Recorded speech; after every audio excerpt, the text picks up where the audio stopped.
Shalom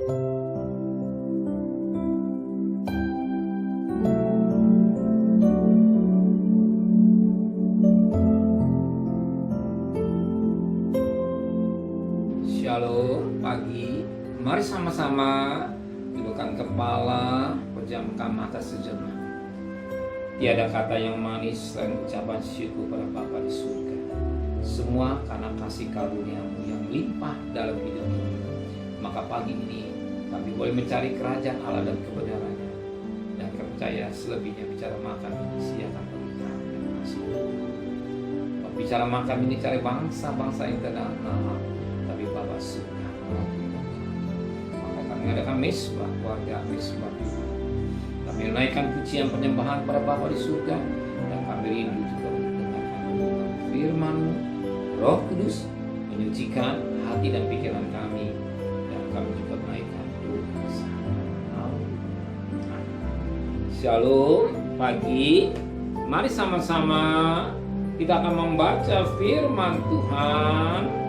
Rasul-Rasul pasal 7. Kisah pasal Rasul-Rasul pasal 7 ayat pertama sampai ayat 53. Saya bagi dengan 3 bagian. Ayat pertama sampai ayat 17. Besok ayat 18 sampai ayat 36, 37 sampai ayat 53. Kisah Rasul-Rasul pasal 7 ayat pertama sampai ayat 17. Pembelaan Stefanus. Kata imam besar, benarkah demikian?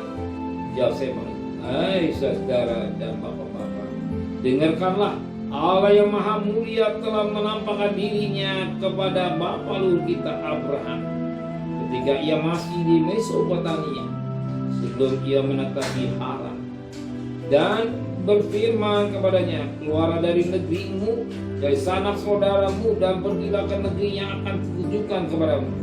Maka keluarlah ia dari negeri orang Kasdim lalu menetap di Haran. Dan setelah ayahnya meninggal, Allah menyuruh dia pindah dari situ ke tanah ini tempat kamu diam sekarang, dan di situ Allah tidak memberikan milik pusaka padanya, bahkan setapak tanah pun tidak, tetapi ia berjanji akan memberikan tanah itu kepadanya sebagai bumi dari kepunyaannya dan kepunyaan keturunannya, walaupun pada waktu itu ia tidak mempunyai anak. Beginilah firman Allah, yaitu bapa keturunannya akan menjadi pendatang di negeri yang asing, dan bapa mereka akan diperbudak dan ayat 400 tahun lamanya. Tapi bangsa yang akan memperbudak mereka itu akan kukuh, firman Allah. Dan sesudah itu mereka akan keluar dari situ dan beribadah kepada-Ku di tempat ini. Lalu Allah memberikan kepadanya perjanjian sunat. Demikianlah Abraham beranak Ishak, lalu menyunatkan pada hari yang ke-8. Dan Ishak memperanak Yakub. Yakub memperanak ke-12 bapa leluhur kita.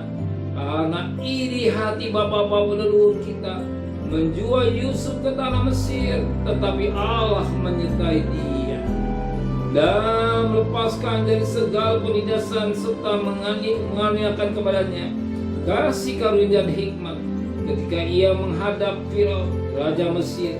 Firaun mengangkat dia dari kuasa atas tanah Mesir dan atas seluruh istananya. Maka datanglah bahaya kelaparan menimpa seluruh tanah Mesir dan tanah Kanaan serta penderitaan yang besar, sehingga nenek moyang kita tidak mendapat makanan. Tetapi ketika Yakub mendengar bahwa di tanah Mesir ada gandum, ia menyuruh nenek moyang kita ke sana. Itulah kunjungan mereka yang pertama.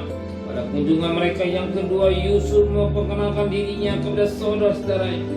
Lalu ketahuanlah asal usul Yusuf kepada Firaun. Kemudian Yusuf menyuruh menjemput Yakub, ayahnya dan semua anak saudaranya, 75 jiwa banyaknya.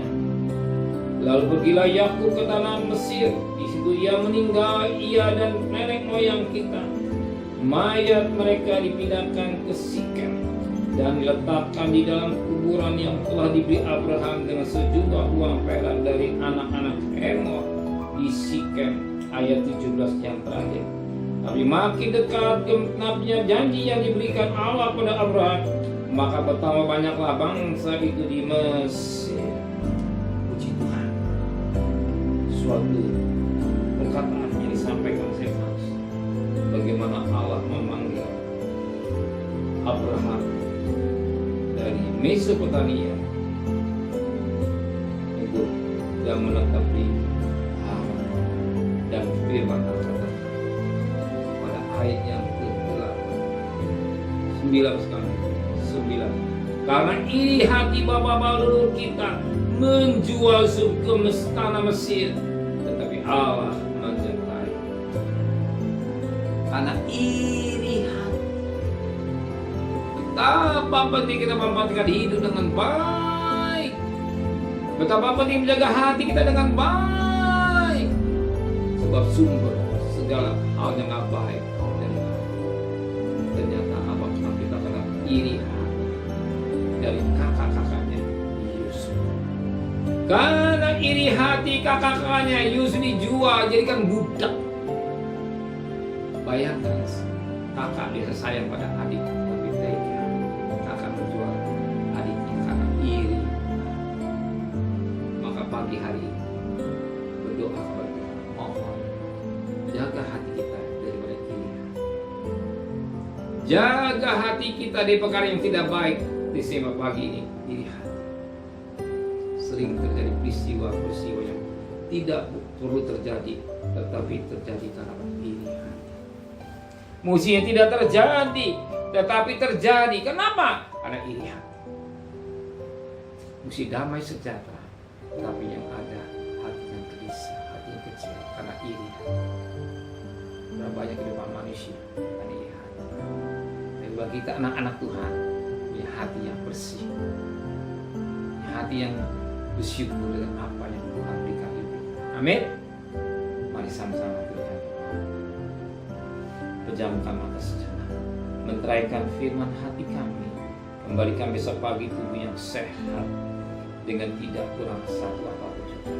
Berkati Bapak Presiden, Wakil Presiden, para Menteri, para Gubernur, para Bupati, para Wali Kota, para camat, para lurah, para RW, para RT, para medis, para Polri.